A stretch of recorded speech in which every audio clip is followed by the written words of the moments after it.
Hey guys, welcome back. This is James, and today we are going to be making this vegtan leather raised belt. The raised stands for the raised area in the center of the belt, which you will do by adding an extra thickness of leather, but we'll get to that in a minute. The first thing to do is select the part of leather, the bit of leather you want. I'm using some 1.2mm thick vegtan leather that I will be cutting and dyeing, of course, to size. And the first thing is to mark out the size of your strips of leather you're going to cut. So for information, my final belt size is 3.5 centimeters wide, and the strip I am cutting is 7.5 centimeters wide, which is, for those of you who've done the quick math, basically too wide, but you'll understand why in a second. The reason for that is that I will be, first of all, dyeing both sides of the belt simultaneously and then cutting a side into two pieces in order to have the two sides of the leather belt, which I will then glue together and stitch. The first step is obviously, as always for me, adding in a nice dose of basically just oil here. It's neat's foot oil, and this provides the leather with all the extra oil it might have lost during shipping, storage, just making sure that the leather is nice and supple and hydrated.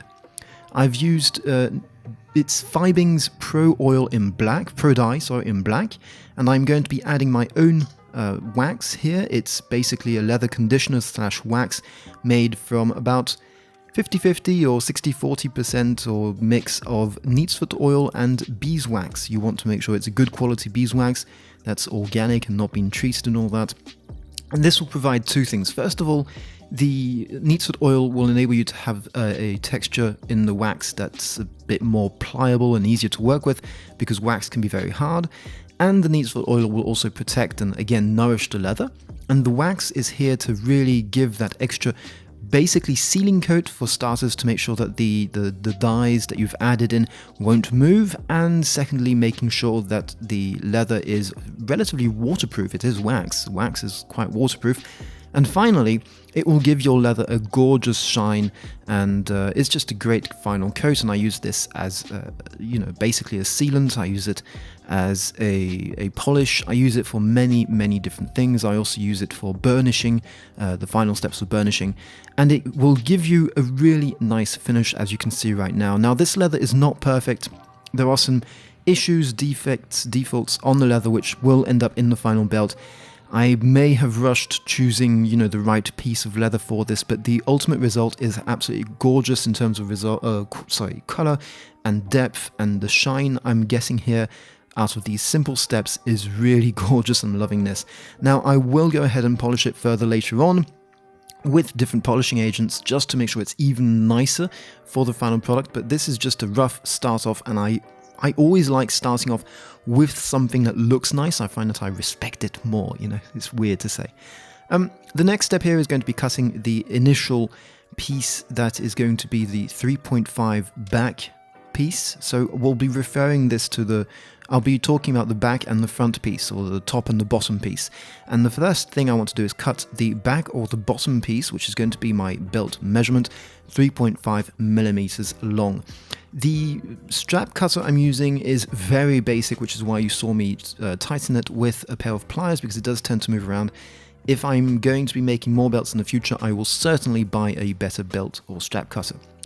You want to make sure you store the top part in a place that is not going to be touched or moved, because you'll need it later. And then I will start by cutting the end of my belt and finding the shape I want for the tip of my belt. In this case, I'm actually following a shape I saw from a guy on Instagram, which I really love. I'm afraid I can't remember who that guy is, but if you recognize this shape from anyone famous or leather worker, so relatively famous for the field, on Instagram, do make sure you hit me up in the comments below to tell me who it was, so that I can add him in the links to the description of this video. I do apologize if you're actually watching this video. Then you want to cut the inside raised strip. So this will be slightly shorter, not as wide as the back strip. I believe this is...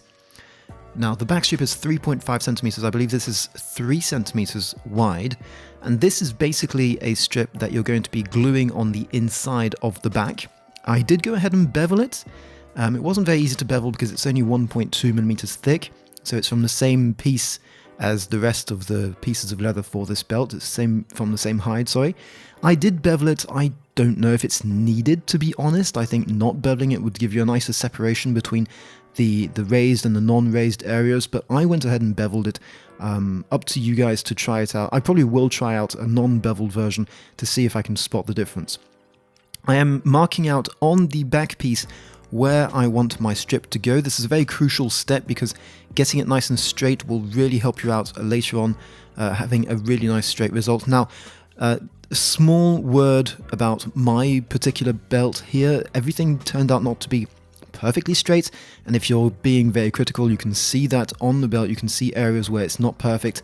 That comes from different things. First of all, the initial cut on the leather hide that I had wasn't perfectly straight, which means when I went ahead and cut my different bands of leather, they weren't perfectly straight. Then when I was beveling the middle part here, the strip of leather in the middle, the beveling wasn't perfect. I have to admit, I have to resharpen my beveler, my edge beveler, and all in all, there are issues. It's not major, but there are issues.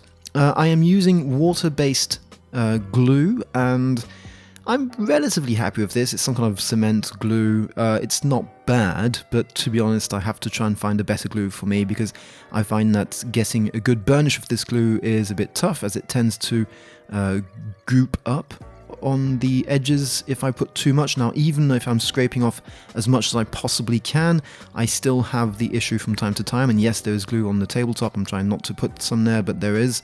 I find that using a card to spread the glue, this is a very basic technique really for spreading glues. I have ordered some very cheap spatulas for painting spatulas off Amazon, which should be arriving soon, which I'll be using later on in different videos for spreading the glue perfectly on. But right now, using a simple card, like this is I think it's an old gift card that I had lying around, this works perfectly as well. So make sure you put on glue on all the different sides of the leather, the flesh sides of the leather that you're going to be using, and this includes the top part of the belt. You want to get the glue on now. It takes about 10 minutes to dry, so by the time you've done that, the two first pieces are ready to glue up, and this one can stay on the side to dry while we're gluing up the bottom and the inner strip. Go ahead and place the inner strip. You'll see that my first initial placement is slightly wrong. I've had to take that off, and yeah, there we go, taking it off and putting it back on. Getting it nice and straight is absolutely critical. I did not do a perfect job. Just take your time. It's interesting really, because this belt has really taught me things, and I made a previous belt which wasn't as complicated as this off camera about several months back now, and it's funny how you think it's a simple process. It's just 3 pieces of leather glued together, stitched. It's really basic, but every step takes a long time because of the length of the belt, because there is so much there, and because you don't want to make a mistake, you want to get it perfect. So you then want to take the top part of the leather, put it flesh side up down on your work surface, and gently place upon it the now 2 layers of back plus inner strip glued upon it. Switch around the belt so that the top part is now facing upwards, and go ahead with a bone is it called a bone scraper or bone shaper? I don't know, but I have a small tool here that helps me define the shape and press down on the leather to bring out that contour, bring out the raised inner portion. And you can see already it's looking very interesting. You can definitely see where that raised inner portion is.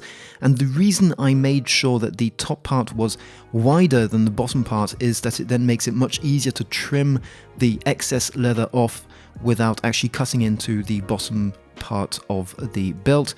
And yeah, it just really does give you a very nice look. Now, this is a very basic crude first look at what it looks like once you've started hitting down. You can see I skipped there, and there's a small mark as well. Again, everything you need to do in here is just take your time. I tried going too fast at first, and I've slowed down. From this point onwards, I was really taking my time and slowing down every single one of the steps, because I was noticing that there were more and more small mistakes coming into my build, and I just wasn't happy with the result.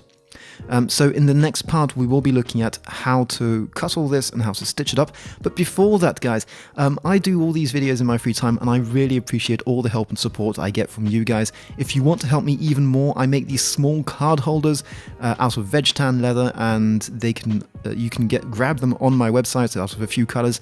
And I would also appreciate if you hit up the Amazon link below, because anything you buy off Amazon, through that link I get a small commission from, and that really does help me out. I've set up Amazon to show you guys the different tools I use, and if you want to get started into leatherwork, I've added a list of tools I would suggest you pick up to get yourself started. Cheap tools for leatherwork. But in the meantime, just, grabbing one of these card holders on my website, or just liking the video, subscribing really does help. This is the one I've been using for the last 6 months. Absolutely love the form factor. You can get about a dozen cards easily in it, and it's aging gorgeously. So guys, I'll see you very soon in part 2 for the raised leather belt making. In the meantime, thanks for watching, and bye bye.